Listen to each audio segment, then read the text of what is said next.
Smokes, cell phones, even an 80-pound safe. It doesn't matter whether it's big or small for this group of thieves in Kent County.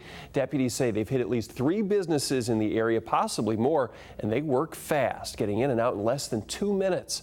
A couple of Admiral Tobacco stores were hit in the last week, and now police hope surveillance images will help catch those crooks. In lighter news, do you need a ride? Do you want to give somebody a ride, maybe make a few bucks? Well, you need to use an app called Uber. It has arrived in West Michigan, and it operates normally in big cities like New York, Chicago, Washington, D.C., but it is now here in our state. It's in Kalamazoo and Grand Rapids, Lansing and Flint. And if you want to be a driver in your own car, you sign up and you get alerts when somebody needs a ride. If you need to go somewhere, you use the app to find somebody who's willing to take you. It seems easy, but there are questions out there about keeping track of drivers, their licenses, their inspections, and then there's a question of who covers the insurance if there's an accident. According to federal court records, Uber is currently dealing with at least 14 lawsuits from drivers and other companies and passengers. The city of Ann Arbor is among those that does not want Uber on their streets.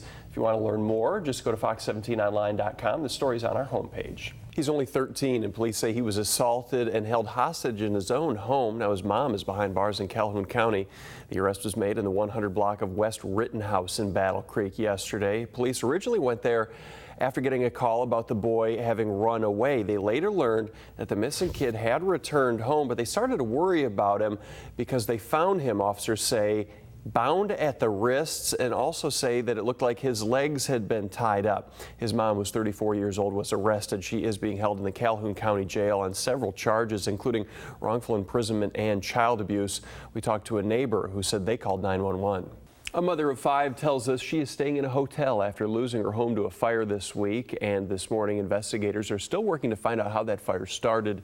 These pictures were sent to our Facebook page yesterday morning after a duplex caught fire in the area 52nd and Eastern in Kentwood. The woman says nobody was home when it happened, but there were a couple of neighbor kids inside at the time. Thankfully, everybody made it out safely. Now, fire investigators had canine units at the scene, but still haven't been able to determine what started that fire. We always make the joke, and I made it just a little bit earlier, about eating and then going on the rides. Yes. Is the throw-up factor as common as we all make it out to be? Actually, it is.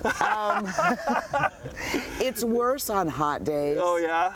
Well, there you go. There's something, Mike and Sarah, you never thought you would hear on the news, that there's less people puking at the carnival or at the Ottawa County Fair when the weather is nice. Look at the website. I see New York, Chicago, Los Angeles, yes, Nashville, Grand Rapids. Yes. Not to say that it isn't a great area here, but how do we in West Michigan get a chapter with these massive metropolis cities? It's a good question. Breaking news overnight in Ottawa County. Police are looking for a hit-and-run driver that they say hit a pedestrian, took off, and now that person has died.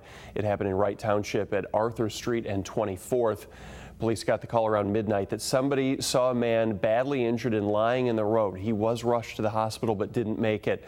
That victim's been identified as 24-year-old Travis Reich of Coopersville.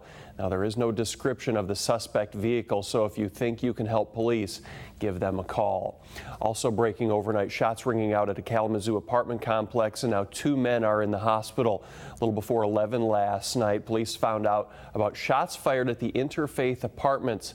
They then got word that one person was hit twice. They found the other person to be suffering the 1 gunshot wound. Both are men. They are both 24 years old, and they are expected to survive, though the injuries are serious. Nobody's in custody at this time, and it's not clear who pulled the trigger or what led up to the shooting. We are continuing to follow breaking news this morning where a pregnant teenager, the girlfriend of a homicide victim, may herself be the victim of a homicide. The suspect in all of this is dead from what police say is a self-inflicted gunshot wound.